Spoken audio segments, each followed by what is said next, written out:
Baju biasa Kita Superman semua ini. satu Dadadeng, grup dadadeng, yang sama. dadadeng. Kita semua apa? Superman. Yaitu korbannya Mulyono. Jeng, jeng, jeng. Ini baju lama tapi aktual. Oh, boleh. Baik, bismillahirrahmanirrahim. Ada 3 ahli yang sebenarnya sudah dijadwal oleh penyidik untuk datang memberi undangan penyidik, yakni 2 ahli pidana. Pertama Pak Ganjar Laksamana Bondar Prapta dari Universitas Indonesia.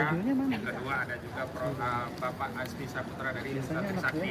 Keduanya sudah kami konfirmasi dan sudah kami teruskan. Hanya saja untuk Pak Ganjar itu berhalangan hadir, nanti akan dijadwalkan ulang dengan penyidik. Kami sudah koordinasikan dengan penyidik. Yang kedua Pak Asfi Saputra sudah mendapatkan surat tugas dari Universitas Trisakti untuk menghadiri pemeriksaan, namun jadwalnya memang masih akan disesuaikan. Hanya saja untuk yang Profesor Aceh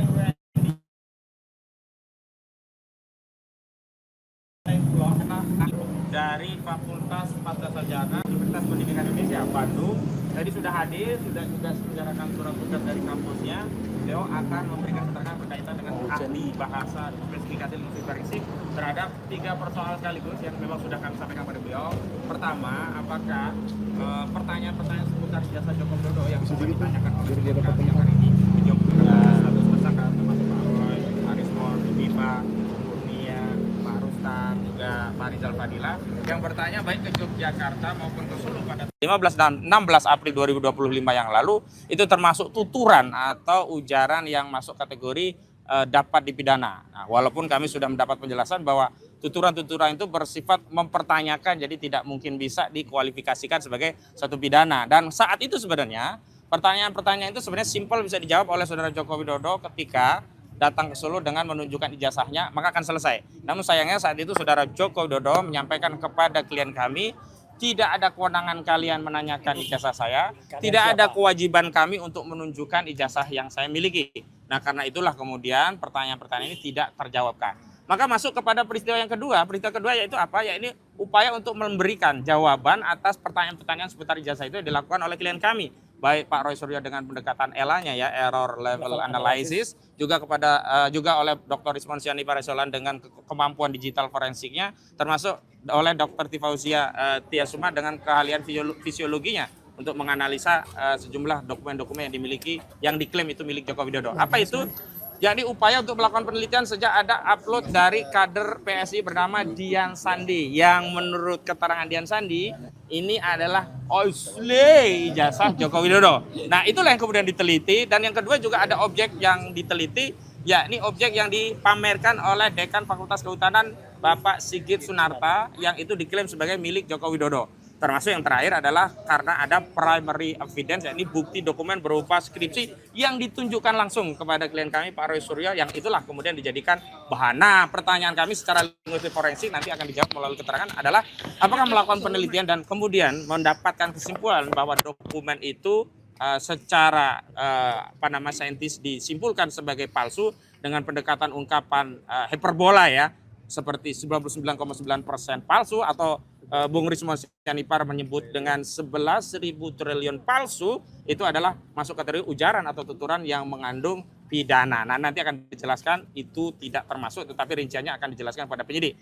Dan yang ketiga adalah melakukan amplifikasi. Kalau amplifikasi itu adalah ketiganya ya, baik di klaster 1 dan klaster 2 itu dua-duanya maksud saya, itu sama-sama mengamplifikasi hasil temuan itu, menyampaikannya kepada publik dengan harapan setelah muncul penelitian dan diamplifikasi disampaikan publik, ada challenge, ada penelitian pembanding yang setidaknya mengcounter atau bahkan bisa membatalkan kesimpulan akhir. Tapi faktanya sampai hari ini tidak ada penelitian yang bisa mengcounter, apalagi membatalkan kesimpulan yang sudah dibangun oleh Dr. Roy Suryo dan Dr. Rismon Sianipar, sehingga tidak ada satu kesalahan apapun bagi sebuah penelitian menyampaikan hasil penelitiannya, kendati kesimpulan itu tentu tidak menyenangkan Joko Widodo. Nah, karena itu yang terakhir saya menghimbau kepada Saudara Joko Widodo, janganlah menghabiskan waktu, pikiran, dan tenaga, bahkan kondisimu yang masih sakit, untuk keliling ke 38 provinsi atau keliling ke 514 kabupaten ataupun kota, bahkan menyambangi 7.000 kecamatan. Cukup datang ke pengadilan di Surakarta atau cukup tunggu nanti di persidangan pidana. Tapi yang jelas di Pengadilan Surakarta itu sudah jelas ada agenda pembuktian yang semestinya tergugat dalam hal ini Joko Widodo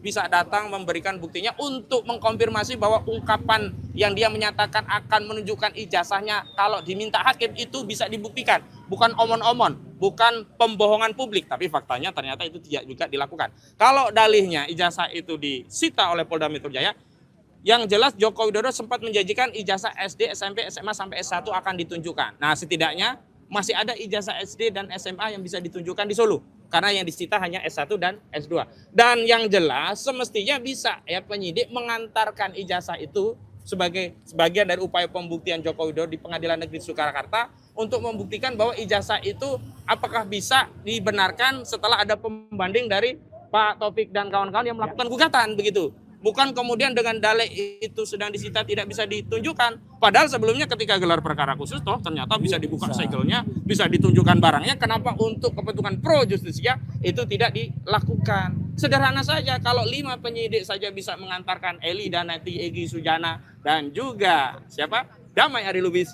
datang ke Jokowi ke Solo minta pengampunan dan mendapatkan hadiah SP3, tentu saja sangat mudah bagi penyidik untuk mengawal bukti itu untuk ditunjukkan ke pengadilan. Kalau benar pertama Joko Widodo konsisten dia akan menunjukkan ijazahnya di pengadilan. Kalau benar yang kedua konsisten bahwa ijazah itu tidak bermasalah. Nah, karena berbelit-belit tidak pernah mau ditunjukkan, tidak juga pula dibawa ke pengadilan, maka jangan salahkan seluruh rakyat, bahkan dibenarkan seluruh rakyat kalau hari ini makin meyakini ijazah saudara Joko Widodo itu palsu. Begitu. Bahkan meminjam ungkapan Rizmon Sianipar, boleh jadi rakyat pun mengatakan 11.000 triliun % palsu. Itu pengantar dari saya. Ada dari Mas Rai dulu, silakan. Oh, ada pertanyaan? Kan ini udah tambah 1, hingga saat ini sudah berapa jumlah saksi ahli yang diajukan dan telah diperiksa oleh penyidik? Ya, sebelumnya dengan Bang Refli itu ada 1, 2, 3, 4, 5, 6. Jadi 6 ahli dan saksi. Tetapi masih ada ahli dan saksi yang lain. Jadi kalau kita menggunakan representativitas kan dari penyidik itu kan mengajukan 22 ahli. Kami berencana 22 juga. Jadi baru sekitar baru di bawah 10 lah ya. Ya kita harap rekan-rekan media juga sabar karena dulu kita mereka memeriksa 22 ahli juga kita sabar. Jadi kita pun akan menghadirkan saksi dan ahli yang seimbang yang sesuai dengan KUHP yang baru juga diperkenankan. Begitu. Oke. Saya tambah dikit namanya ya. Jadi selain Prof Aceng, hari ini juga ada saksi ya. Saksinya antara lain ada di sini tentu teman-teman sudah ada yang pernah mengenal dan melihat namanya Mas Michael Benyamin Sinaga. Oh ya. Podcast Sentana. Michael. Kemudian TV. Pak Janes Yaan. Ya. Terus ada yang menarik, ada yang namanya Krisnamurti. Ya, siapakah dia? Nanti akan ada. Ya, gitu. Ada beberapa saksi tambahan dan kemudian nanti ahli. Saya tambahkan dikit dari Bang Aka tadi, ahli yang kemudian sempat diperiksa. Prof. Subiakto, ada ya? juga Prof. Henry Subiakto, Ya. kandidat Dr. Didit Wijayanto, kemudian Prof. Hamidah yang saya mendampingi sampai dengan malam hari ya, dari Jumat itu sampai dengan jam 9 malam. Jadi intinya itu, dan tadi saya ingin mengklarifikasi karena ada hoax yang di luar bahwa Bang Aka, Bang Gafur ini bukan lagi kuasa hukum Roy CS, saya pastikan itu hoax ya. Apa yang diceritakan Bang Aka tadi ya, termasuk Bang Asam, itu adalah kuasa hukum kami semuanya.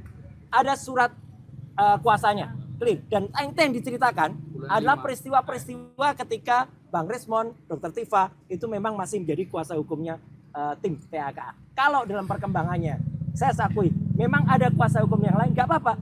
Ya, ada keterlibatannya nggak apa. Saya juga masih ikut dalam kuasa hukum dan itu biasa. Seorang prinsipal itu bebas. Ada kan teman-teman kan dengar juga, ada Prof. Denny Indrayana, ada juga LBH Muhammadiyah. Ya, mereka ikut membersamai dan mereka tidak mempermasalahkan itu. Jadi clear ya. Nah, ini saya ingin tambahkan sedikit tadi apa yang diceritakan oleh Pak Ustadz Qasimuddin ya. Jadi inilah bukti primary evidence yang juga dulu pernah saya tunjukkan. Inilah bukti yang benar-benar tidak hanya diperlihatkan kalau ini. Waktu itu saya pegang dan bahkan saya potret dengan kamera resolusi tinggi. Sehingga teman-teman bisa lihat bedanya antara kertas baru dan kertas lama. Kertas lama yang masih ketikan manual, di sini masih tertulis Dr.